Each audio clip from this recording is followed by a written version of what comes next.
Good evening. Tonight, I want to read a book that I've had my whole life, and it's actually was printed when I was two in 1948. I was born in 1946. It's in kind of bad shape, as you can see, but that's what happens to you when you're 80 years old. Anyway, the book was written by Margaret Wise Brown. The illustrator is Garth Williams. And the first story in the book was called The Whispering Rabbit. This is a really good story to read if you're having trouble falling asleep or you're getting someone else to fall asleep. Once there was a sleepy little rabbit who began to yawn. And he yawned, and he yawned, and he yawned, and he yawned.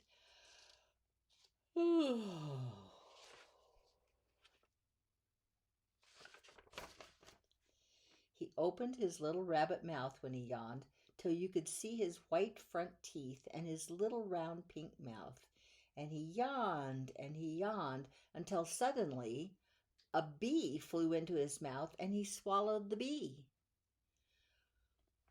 "Hoo, hoo," said the fat old owl. "Always keep your paw in front of your mouth when you yawn," hooted the owl. "Rabbits never do that," said the sleepy little rabbit. "Silly rabbits," said the owl, and he flew away. The little rabbit was just calling after him, but when the little rabbit opened his mouth to speak, the bumblebee had curled up in to sleep in his throat, and all he could do was whisper. "What shall I do?" he whispered to a squirrel who wasn't sleepy. "Wake him up," said the squirrel. "Wake up the bumblebee." "How?" whispered the rabbit. "All I can do is whisper, and I'm sleepy, and I want to go to sleep, and who can sleep with a bumblebee?" Suddenly, a wise old groundhog popped up out of the ground. "All the better," said the groundhog. "Come here, little rabbit," he said, "and I will whisper to you how to wake up a bumblebee.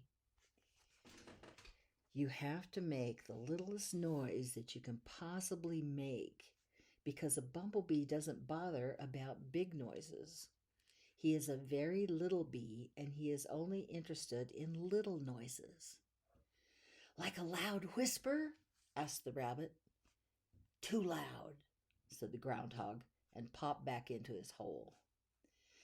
"A little noise," whispered the rabbit, and he started making little rabbit noises. He made a noise as quiet as the sound of a bird's wing cutting the air, but the bee didn't wake up. So the little rabbit made the sound of snow falling, but the bee didn't wake up. So the little rabbit made the sound of a bug breathing, and a fly sneezing, and grass rustling, and a fireman thinking. Still the bee didn't wake up. So the rabbit sat and thought of all the little sounds he could think of. What could they be?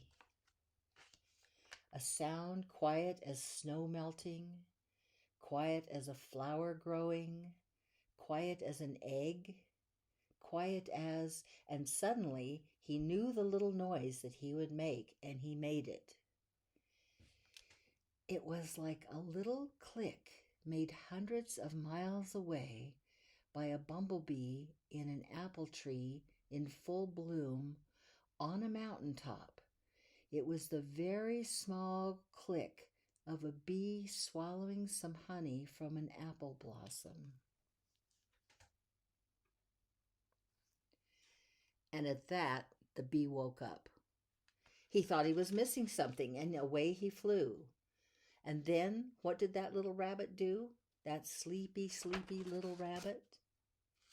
He closed his mouth, he closed his eyes, he closed his ears, and he tucked in his paws and twitched his nose, and he went sound asleep. Good night. I love you. Bye.